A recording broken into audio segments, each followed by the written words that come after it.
ಈ ಸಮಸ್ಯೆ ಅಂತೂ ಮೋಸ್ಟ್ 90% ಆಫ್ ಜನಕ್ಕೆ ಇರುತ್ತೆ. ನಾನು ಎಷ್ಟೇ ಎಣ್ಣೆ ಅಪ್ಲೈ ಮಾಡಿದ್ರು ನನ್ನ ಕೂದಲು ತುಂಬ ಡ್ರೈ ಅನಿಸುತ್ತೆ, ಹೈಡ್ರೇಟೆಡ್ ಥರ ಕಾಣಿಸಲ್ಲ. ಆಮೇಲೆ ನನಗೆ ಹೇರ್ ಫಾಲ್ ಜಾಸ್ತಿ ಆಗ್ತಿದೆ.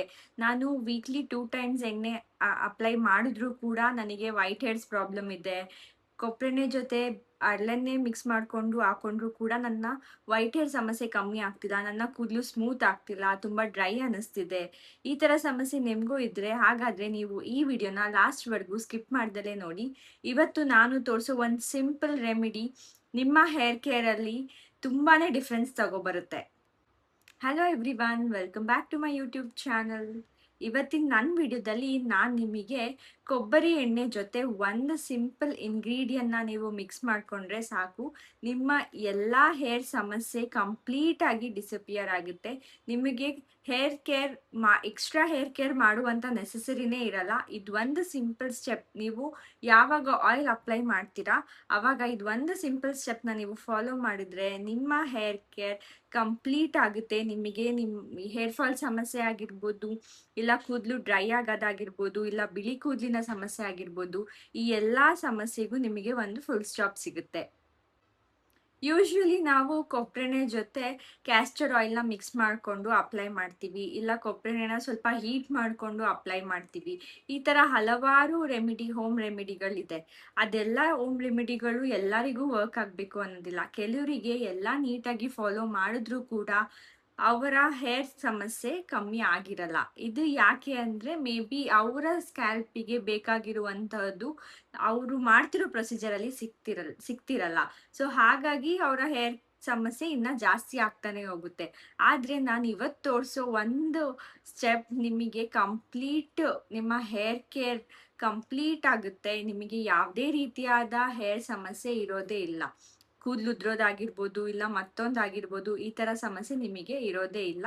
ಆ್ಯಂಡ್ ನಾನು ಇವತ್ತು ತೋರಿಸ್ತಿರೋ ಸ್ಟೆಪ್ಪು ಎಲ್ಲ ಟೈಪ್ ಆಫ್ ಹೇರ್ ಟೈಪಿಗೂ ಸೂಟ್ ಆಗುತ್ತೆ. ನಿಮ್ಮದು ಕರ್ಲಿ ಹೇರ್ ಇರ್ಬೋದು, ಇಲ್ಲ ಸ್ಟ್ರೇಟ್ ಹೇರ್ ಇರ್ಬೋದು, ಸ್ಮೂತ್ ಹೇರ್ ಇರ್ಬೋದು, ಫ್ರಿಜ್ ಹೇರ್ ಇರ್ಬೋದು, ಎಲ್ಲ ಹೇರ್ ಟೈಪಿಗೂ ಇವತ್ತು ನಾನು ತೋರಿಸ್ತಿರೋ ಒಂದು ಸಿಂಪಲ್ ಸ್ಟೆಪ್ ಯೂಸ್ಫುಲ್ ಆಗಿ ಇರುತ್ತೆ.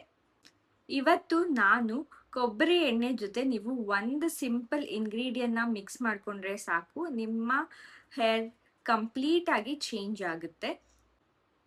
ಇವತ್ತಿನ ನನ್ನ ವಿಡಿಯೋದಲ್ಲಿ ನಾನು ನಿಮಗೆ ಯಾವ ರೀತಿ ನಿಮ್ಮ ಹೇರಿಗೆ ನೀವು ಆಯಿಲ್ ಅಪ್ಲೈ ಮಾಡಬೇಕು ಅನ್ನೋದನ್ನು ಕೂಡ ಡೀಟೇಲ್ ಆಗಿ ತಿಳಿಸ್ಕೊಡ್ತೀನಿ. ನೀವು ಎಷ್ಟು ದಿನಕ್ಕೆ ಒಂದ್ಸಲಿ ಆಯಿಲ್ ಅಪ್ಲೈ ಮಾಡಬೇಕು, ಆಯಿಲ್ ಅಪ್ಲೈ ಮಾಡಿದ ನಂತರ ಎಷ್ಟೊತ್ತು ಬಿಡಬೇಕು, ಆ್ಯಂಡ್ ಯಾವ ರೀತಿ ನೀವು ಶಾಂಪೂ ಆಗಿರ್ಬೋದು ಇಲ್ಲ ಕಂಡೀಷ್ನರ್ ಆಗಿರ್ಬೋದು ಯಾವ ರೀತಿ ಅಪ್ಲೈ ಮಾಡಬೇಕು ಅಂತ ಡೀಟೇಲ್ಡ್ ಆಗಿ ನಾನು ನಿಮಗೆ ಇವತ್ತು ತಿಳಿಸ್ಕೊಡ್ತೀನಿ. ನೀವು ಈ ಸ್ಟೆಪ್ನ ಫಾಲೋ ಮಾಡಿದ್ರೆ ನಿಮಗೆ ಹೇರ್ ಫಾಲ್ ಸಮಸ್ಯೆ ಇರಲ್ಲ, ವೈಟ್ ಹೇರ್ ಸಮಸ್ಯೆ ಇರಲ್ಲ, ಫ್ರಿಜ್ ಹೇರ್ ಸಮಸ್ಯೆನೂ ಕೂಡ ಇರಲ್ಲ. ಸೊ ಬನ್ನಿ ನೋಡೋಣ ಯಾವ ಸ್ಟೆಪ್ನ ನಾವು ಫಾಲೋ ಮಾಡಬೇಕಂತ. ಮೊದಲಿಗೆ ನೀವು ಆಯಿಲ್ ಅಪ್ಲೈ ಮಾಡೋಕ್ಕೂ ಮುಂಚೆ ಒಂದು ಇಂಪಾರ್ಟೆಂಟ್ ಸ್ಟೆಪ್ ಏನಂದರೆ, ನೀವು ನಿಮ್ಮ ಹೇರನ್ನು ನೀಟಾಗಿ ಕೋಂಬ್ ಮಾಡ್ಕೊಂಡಿರಬೇಕು. ನಿಮ್ಮ ಹೇರ್ ಕಂಪ್ಲೀಟಾಗಿ ಡಿಟ್ಯಾಂಗಲ್ ಆಗಿರ್ಬೇಕು, ಆವಾಗಷ್ಟೇ ನೀವು ಆಯಿಲ್ನ ಅಪ್ಲೈ ಮಾಡಿ. ನಿಮ್ಮ ಹೇರ್ ಡಿಟ್ಯಾಂಗಲ್ ಆಗಿರಲ್ಲ, ಇಲ್ಲ ನೀವು ಕೋಂಬ್ ಮಾಡ್ದಲೇ ಆಯಿಲ್ ಅಪ್ಲೈ ಮಾಡಿದರೆ ನಿಮಗೆ ಹೇರ್ ಫಾಲ್ ಸಮಸ್ಯೆ ಇನ್ನೂ ಜಾಸ್ತಿ ಆಗುತ್ತೆ. ಸೊ ಹಾಗಾಗಿ ನೀವು ಆಯಿಲಿಂಗ್ ಮಾಡೋಕ್ಕೂ ಮುಂಚೆ ಫಸ್ಟ್ ಸ್ಟೆಪ್ ಏನಂದ್ರೆ ಕೋಮ್ ಯೋರ್ ಹೇರ್. ಮೊದಲಿಗೆ ನಾನು ನನ್ನ ಹೇರನ್ನ ಕೋಮ್ ಮಾಡ್ಕೋತೀನಿ.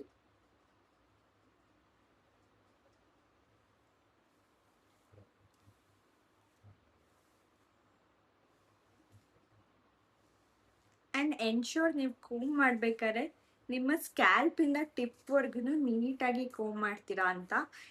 ನೀವು ಸ್ಕ್ಯಾಲ್ಪ್ನ ಪ್ರೆಸ್ ಮಾಡಿ ಕೋಮ್ ಮಾಡೋದ್ರಿಂದ ನಿಮ್ಮ ಬ್ಲಡ್ ಸರ್ಕ್ಯುಲೇಷನ್ ಕೂಡ ಇಂಪ್ರೂವ್ ಆಗುತ್ತೆ. ಈ ಥರ ಸ್ಕ್ಯಾಲ್ಪಿಗೆ ಸ್ಲೈಟಾಗಿ ಪ್ರೆಷರ್ ಕೊಡಿ, ತುಂಬ ಪ್ರೆಷರ್ ಕೊಡಬೇಡಿ, ಸ್ಲೈಟಾಗಿ ಪ್ರೆಷರ್ ಕೊಡಿ. ಸೊ ಸ್ಕ್ಯಾಲ್ಪಿಂದ ಟಿಪ್ವರ್ಗೂ ನೀಟಾಗಿ ನೀವು ಕೋಮ್ ಮಾಡಿ.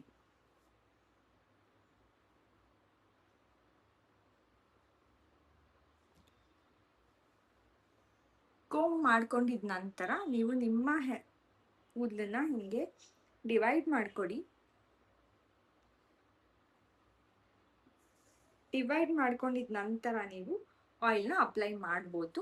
ನಾನಿಲ್ಲಿ ನ್ಯಾಚುರಲ್ ಆಗಿ ಸಿಗುವಂತಹ ಕೋಕೋನಟ್ ಆಯಿಲ್ನ ಯೂಸ್ ಮಾಡ್ತಾ ಇದ್ದೀನಿ. ನೀವು ನಿಮಗೆ ಪ್ಯಾರಾಶೂಟ್ ಆಗಿರ್ಬೋದು, ಇಲ್ಲ ಮತ್ತೊಂದು ನೀವು ಯಾವ್ದಾದ್ರು ರೆಗ್ಯುಲರ್ ಆಗಿ ಯೂಸ್ ಮಾಡ್ತಿರೋ ಆಯಿಲ್ ಇದ್ರೂ ಕೂಡ ನೀವು ಅಪ್ಲೈ ಮಾಡ್ಬೋದು.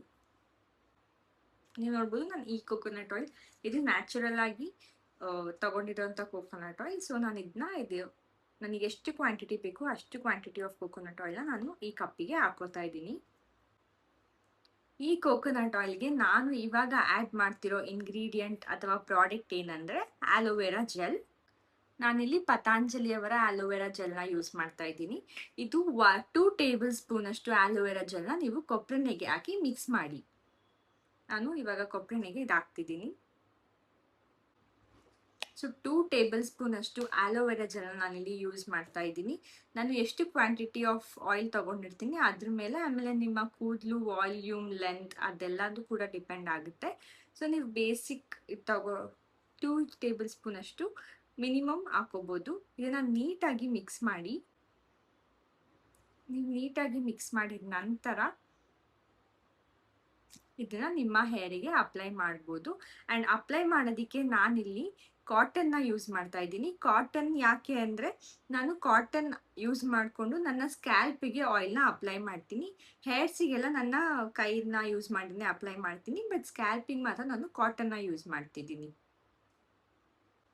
ಯಾಕೆ ನಾನು ಕಾಟನ್ನ ಯೂಸ್ ಮಾಡ್ತಾ ಇದ್ದೀನಿ ಅಂತಲೂ ಕೂಡ ನಿಮಗೆ ತಿಳಿಸ್ಕೊಡ್ತೀನಿ. ಮೊದಲಿಗೆ ನನ್ನ ಹೇರಿಗೆ ನಾನು ಆಯಿಲ್ನ ನೀವು ಹೇರಿಗೆ ಅಪ್ಲೈ ಮಾಡೋಕ್ಕೂ ಮುಂಚೆ ನೀಟಾಗಿ ನಿಮ್ಮ ಕೂದಲನ್ನ ಪಾರ್ಟಿಷನ್ ಮಾಡ್ಕೊಳ್ಳಿ. ಆಯಿಲ್ ಅಪ್ಲೈ ಮಾಡಬೇಕಾದ್ರೆ ಚಿಕ್ಕ ಚಿಕ್ಕ ಪಾರ್ಟಿಷನ್ನ ತಗೊಂಡು ನಂತರ ನೀವು ಆಯಿಲ್ನ ಅಪ್ಲೈ ಮಾಡಬೇಕಾಗುತ್ತೆ. ಈ ಥರ ಚಿಕ್ಕ ಪಾರ್ಟಿಷನ್ನ ತಗೊಂಡು ನೀವು ಆಯಿಲ್ನ ಅಪ್ಲೈ ಮಾಡಿ. ರೂಟಿಂದ ಟಿಪ್ವರೆಗೂ ಆಯಿಲ್ನ ಅಪ್ಲೈ ಮಾಡಿ. ಬರೀ ರೂಟಿಗಷ್ಟೇ ಅಪ್ಲೈ ಮಾಡಿ ಟಿಪ್ಪಿಗೆ ಅಪ್ಲೈ ಮಾಡ್ದಲೇ ಇರೋದು, ಇಲ್ಲ ಸೆಂಟರಲ್ಲೆಲ್ಲ ಬಿಟ್ಟು ಬರೀ ರೂಟು ಟಿಪ್ಪಿಗೆ ಅಪ್ಲೈ ಮಾಡೋದ ಥರ ಮಾಡಬೇಡಿ.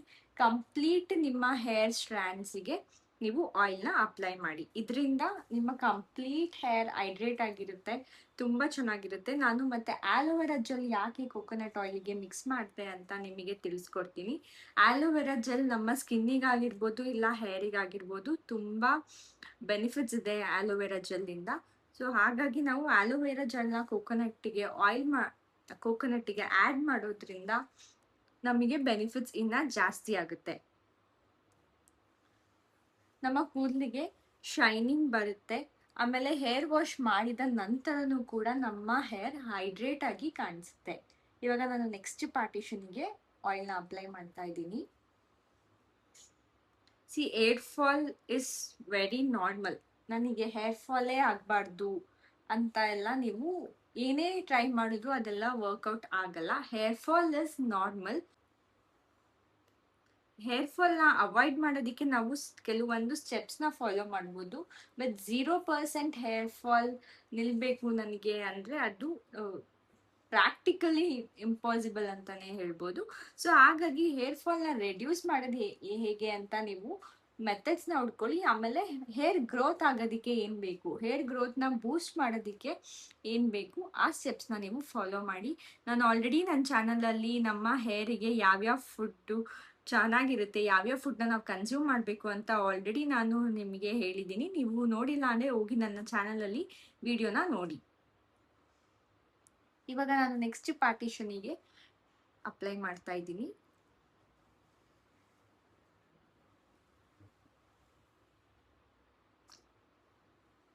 ನೀವು ನೋಡ್ಬೋದು ರೂಟಿಂದ ಟಿಪ್ವರೆಗೂ ನೀವು ನೀಟಾಗಿ ಆಯಿಲ್ನ ಅಪ್ಲೈ ಮಾಡಿ. ನೀವು ಈ ಥರ ಪಾರ್ಟಿಷನ್ ಮಾಡಿ ಆಯಿಲ್ ಅಪ್ಲೈ ಮಾಡೋದ್ರಿಂದ ನಿಮ್ಮ ಎಲ್ಲ ಹೇರ್ ಸ್ಟ್ರ್ಯಾಂಡ್ಸಿಗೂ ಆಯಿಲ್ ನೀಟಾಗಿ ಅಪ್ಲೈ ಮಾಡ್ಬೋದು. ನೀವು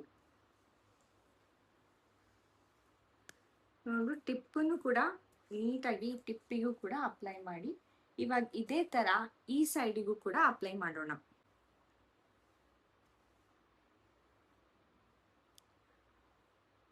ನೀವು ನೋಡ್ಬೋದು ನಾನು ಕಂಪ್ಲೀಟ್ ಹೇರಿಗೆ ಆಯಿಲ್ ಅಪ್ಲೈ ಮಾಡಿದ್ದೀನಿ. ಇವಾಗ ನಾನು ಸ್ಕ್ಯಾಲ್ಪಿಗೆ ಆಯಿಲ್ನ ಅಪ್ಲೈ ಮಾಡ್ತೀನಿ. ಅಪ್ಲೈ ಮಾಡ್ತಾ ನಾನು ನಿಮಗೆ ಆಯಿಲಿಂಗ್ ಮಾಡಬೇಕಾದ್ರೆ ಡೂಸ್ ಆ್ಯಂಡ್ ಡೋಂಟ್ಸ್ ಏನಿದೆ ಅಂದರೆ ನಾವು ಯಾವ್ದನ್ನ ಮಾಡ್ತೀವಿ ಯಾವ್ದನ್ನ ಮಾಡಬಾರ್ದು ಅನ್ನೋದನ್ನ ಇವತ್ತು ನಾನು ನಿಮಗೆ ತಿಳಿಸ್ಕೊಡ್ತೀನಿ. ಮೊದಲಿಗೆ ನಾನು ಕಾಟನಲ್ಲಿ ಸ್ವಲ್ಪ ಕಾಟನ್ನ ತಗೋತಾ ಇದ್ದೀನಿ. ಸೊ ಈ ಕಾಟನ್ ಬಾಲ್ನ ನಾವು ಆಯಿಲಿಗೆ ಡಿಪ್ ಮಾಡಿ ನಂತರ ನಮ್ಮ ಸ್ಕ್ಯಾಲ್ಪಿಗೆ ಅಪ್ಲೈ ಮಾಡುವ. ಈ ಥರ ಅಪ್ಲೈ ಮಾಡೋದ್ರಿಂದ ನಮ್ಮ ಸ್ಕ್ಯಾಲ್ಪಿಗೆ ಆಯಿಲ್ ಅಬ್ಸರ್ವ್ ಆಗುತ್ತೆ. ನಿಮ್ಮ ಸ್ಕ್ಯಾಲ್ಪ್ ತುಂಬ ಆಯಿಲಿ ಇದ್ದರೆ ನೀವು ಕಾಟನ್ನಿಂದ ಅಪ್ಲೈ ಮಾಡೋದನ್ನ ಅವಾಯ್ಡ್ ಮಾಡ್ಬೋದು. ನನ್ನ ಸ್ಕ್ಯಾಲ್ಪ್ ಸ್ವಲ್ಪ ಡ್ರೈ ಇರೋದ್ರಿಂದ ನಾನು ಆಯಿಲನ್ನು ಕಾಟನ್ ಯೂಸ್ ಮಾಡಿ ಅಪ್ಲೈ ಮಾಡ್ತೀನಿ. ಇದನ್ನು ಕೂಡ ನೀವು ನೀಟಾಗಿ ಈ ಥರ ಪಾರ್ಟಿಷನ್ ಮಾಡಿಕೊಂಡು ಅಪ್ಲೈ ಮಾಡಿ. ಇವಾಗ ಫಸ್ಟು ನಾವು ಡೋಂಟ್ಸ್ ಅಂದರೆ ಆಯಿಲಿಂಗ್ ಮಾಡ್ಬೇಕಾದ್ರೆ ಏನು ಮಾಡಬಾರ್ದು ಅಂತ ನೋಡೋಣ. ಕೂದಲಿಗೆ ತುಂಬ ಆಯಿಲ್ ಹಾಕೋದು. ಕೆಲವರು ಆಯಿಲ್ ಹಾಕಿದ್ರೆ ಕೂದಲು ತುಂಬ ಚೆನ್ನಾಗಿರುತ್ತೆ ಅಂತೇಳಿ ಓವರ್ ಆಯಿಲಿಂಗ್ ಮಾಡ್ತಾರೆ. ಅದು ಕೂಡ ತುಂಬ ತಪ್ಪು. ನೀವು ನೋಡ್ಬೋದು ನಾನು ಎಷ್ಟು ಆಯಿಲ್ ಹಾಕಿದ್ದೀನಿ ಅಂತೇಳಿ. ತುಂಬ ಓವರ್ ಆಯಿಲಿಂಗೂ ಇಲ್ಲ ತುಂಬ ಕಮ್ಮಿನೂ ಇಲ್ಲ. It's limited. ಸೊ ಎಷ್ಟು ಬೇಕು ಅಷ್ಟಷ್ಟೇ ಆಯಿಲ್ನ ಯೂಸ್ ಮಾಡೋದು ತುಂಬ ಒಳ್ಳೆಯದು. ಓವರ್ ಆಯಿಲಿಂಗ್ ಮಾಡಿದರೆ ನಮ್ಮ ಸ್ಕ್ಯಾಲ್ಪಲ್ಲಿ ಎಲ್ಲ ತುಂಬ ಆಯಿಲ್ ಕುತ್ಕೊಂಡು ನಮ್ಮ ಹೇರ್ ಗ್ರೋತ್ ಚೆನ್ನಾಗಿ ಆಗಲ್ಲ. ಅಂದರೆ ಹೇರ್ ಗ್ರೋತ್ ಬೂಸ್ಟ್ ಆಗಲ್ಲ. ಸೊ ಹಾಗಾಗಿ ನಾವು ಓವರ್ ಆಯಿಲಿಂಗ್ ಕೂಡ ಮಾಡಬಾರ್ದು. ನೆಕ್ಸ್ಟ್ ಏನಂದರೆ ನೀವು ಆಯಿಲ್ ಹಾಕೊಂಡಿದ ನಂತರ ಕೋಮ್ ಯೂಸ್ ಮಾಡೋದು ಕೂದಲನ್ನ.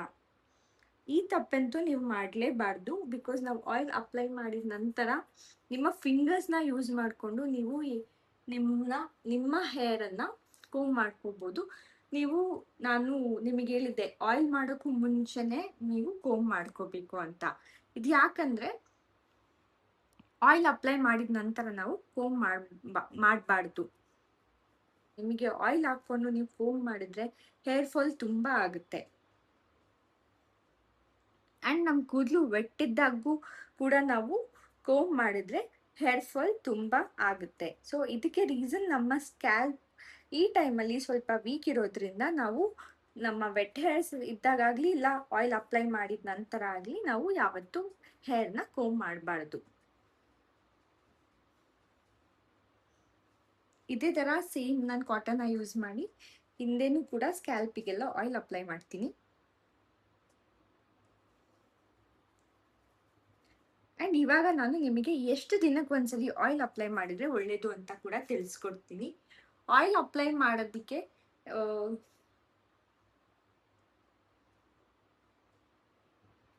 ವೀಕ್ಲಿ 2 ಟೈಮ್ಸ್ ನೀವು ಆಯಿಲ್ನ ಅಪ್ಲೈ ಮಾಡ್ಬೋದು. ಅಂದರೆ 3 ಡೇಸ್ ಒನ್ಸ್. 3 ಡೇಸ್ ಆದ ನಂತರ ನೀವು ಆಯಿಲ್ನ ಅಪ್ಲೈ ಮಾಡ್ಬೋದು. ತುಂಬ ಸರಿ ಹೇರ್ ವಾಶ್ ಮಾಡೋದು ಕೂಡ ಹೇರ್ ಫಾಲ್ ಈ ಸಮಸ್ಯೆಗೆ ಒಂದು ಮೋಸ್ಟ್ ರೀಸನ್. ಹೇರ್ ಫಾಲಿಗೆ ಏನಂದರೆ ತುಂಬ ಫ್ರೀಕ್ವೆಂಟಾಗಿ ತಲೆ ಸ್ನಾನ ಮಾಡೋದು. Weekly twice is minimum. Maximum 3 times depends on your hair. ನಿಮ್ಮ ಹೇರ್ ತುಂಬ ಆಯಿಲಿ ಅನಿಸುತ್ತೆ ನಿಮಗೆ, ನಾನು 2 ಡೇಸ್ ಒಂದ್ಸರಿ ಹೆಡ್ ಬಾತ್ ತೊಗೊಂಡಿಲ್ಲ ಅಂದರೆ ನನ್ನ ಸ್ಕ್ಯಾಲ್ಪ್ ತುಂಬ ಆಯಿಲಿ ಆಗುತ್ತೆ, ನನ್ನ ಹೇರ್ ತುಂಬ ಆಯಿಲಿ ಆಗಿ ಕಾಣಿಸುತ್ತೆ ಅಂದರೆ ನೀವು 2 ಡೇಸ್ ಒನ್ಸ್ ಮಾಡ್ಬೋದು. ಬಟ್ ಬೆಸ್ಟ್ ರೆಕಮೆಂಡೇಶನ್ ಏನಂದರೆ 3 days once. Weekly 2 times hair wash ಮಾಡಿ. ಅದು ಆಯಿಲ್ ಅಪ್ಲೈ ಮಾಡೇ ಹೇರ್ ವಾಶ್ ಮಾಡಿ. ಆಯಿಲ್ ಅಪ್ಲೈ ಮಾಡ್ದಲ್ಲಿ ನೀವು ಹೇರ್ ವಾಶ್ ಮಾಡಿದ್ರೆ ನಿಮ್ಮ ಕೂದಲು ತುಂಬ ಡ್ರೈ ಆಗುತ್ತೆ, ತುಂಬ ಫ್ರಿಝಿ ಆಗುತ್ತೆ. ಸೊ ಹಾಗಾಗಿ ನೀವು ಆಯಿಲ್ನ ಅಪ್ಲೈ ಮಾಡಿ. ಇವಾಗ ಆಯಿಲ್ ಅಪ್ಲೈ ಮಾಡಿ ಎಷ್ಟೊತ್ತು ಬಿಡಬೇಕು ಅನ್ನೋದು ಕೂಡ ತುಂಬ ಡಿಸ್ಕಷನ್ಸಲ್ಲಿ ಇರುತ್ತೆ. ನಾನು ತುಂಬ ವೀಡಿಯೋಸ್ ನೋಡಿದ್ದೀನಿ. ಆಯಿಲ್ ಅಪ್ಲೈ ಮಾಡಿ ಎಷ್ಟೊತ್ತು ಬಿಡಬೇಕು ಅನ್ನೋದೆಲ್ಲ ಕನ್ಫ್ಯೂಷನ್ಸ್ ಇರುತ್ತೆ. ಸೊ ಆಯಿಲ್ ಅಪ್ಲೈ ಮಾಡಿ ನೀವು ಅಟ್ಲೀಸ್ಟ್ 1.5 ಅವರ್ ಬಿಡಬೇಕು. ಕೆಲವ್ರು ಹೇಳ್ತಾರೆ 30 ಮಿನಿಟ್ಸ್ ಸಾಕು ಆ ಥರ ಎಲ್ಲ. ಸೊ ಅದೆಲ್ಲ ವರ್ಕ್ ಆಗಲ್ಲ. ನೀವು ಆಯಿಲ್ ಅಪ್ಲೈ ಮಾಡಿ ಆಯಿಲಲ್ಲಿ ಇರುವಂತಹ ಬೆನಿಫಿಟ್ಸ್ ನಿಮ್ಮ ಹೇರಿಗೆ ಸಿಗಬೇಕಂದ್ರೆ ಅಟ್ಲೀಸ್ಟ್ 1.5 ಅವರ್ ಆದರೂ ನೀವು ಆಯಿಲ್ನ ನಿಮ್ಮ ಕೂದಲಲ್ಲಿ ಇಟ್ಕೊಂಡಿರ್ಬೇಕು.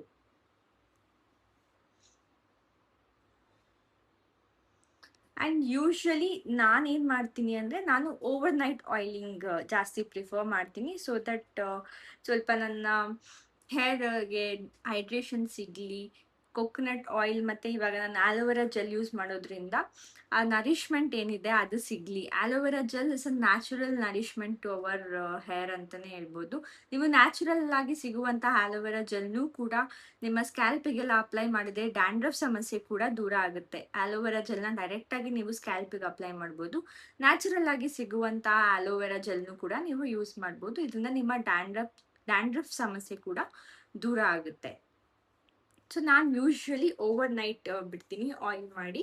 ನಾನು ಆವಾಗಲೇ ಆಯಿಲ್ ಅಪ್ಲೈ ಮಾಡಿ ಆವಾಗಲೇ ಖಂಡಿತವಾಗ್ಲೂ ಸ್ನಾನ ಮಾಡಲ್ಲ. ಸೊ ನನಗೆ ಅದು ವರ್ಕ್ ಆಗಿದೆ. ಸೊ ನಾನು ಅದನ್ನ ಮಾಡ್ತೀನಿ. ಬಟ್ ನಿಮ್ಮ ಸ್ಕ್ಯಾಲ್ಪ್ ತುಂಬ ಆಯಿಲಿ ಇದೆ ಅಂತ ಅನಿಸಿದ್ರೆ ನೀವು ಅಟ್ಲೀಸ್ಟ್ 1.5 ಅವರ್ ಬಿಟ್ಟು ನಂತರ ಸ್ನಾನ ಮಾಡ್ಬೋದು. ಇವಾಗ ನಾನು ಆಯಿಲ್ ಅಪ್ಲೈ ಮಾಡಿದಾಯಿತು. ನೀವು ನೋಡ್ಬೋದು ನಾನು ಕಂಪ್ಲೀಟ್ ಹೇರ್ ಆಯಿಲ್ ಅಪ್ಲೈ ಮಾಡಿದ್ದೀನಿ. ಸೊ ಇವಾಗ ನಾನು ಹೇರನ್ನ ಟೈ ಮಾಡ್ತೀನಿ. ನಾನು ಹೇಳ್ದಂಗೆ ನಾನು ಯಾವುದೇ ರೀತಿಯಾದ ಕೋಂಬೆಲ್ಲ ಯೂಸ್ ಮಾಡ್ತಿಲ್ಲ. ನಾನು ನನ್ನ ಕೈನ ಯೂಸ್ ಮಾಡಿನೇ ಡಿಟ್ಯಾಂಗಲ್ ಮಾಡಿಕೊಂಡು ನಾನು ನನ್ನ ಕೂದಲನ್ನ ಟೈ ಮಾಡ್ತಿದ್ದೀನಿ.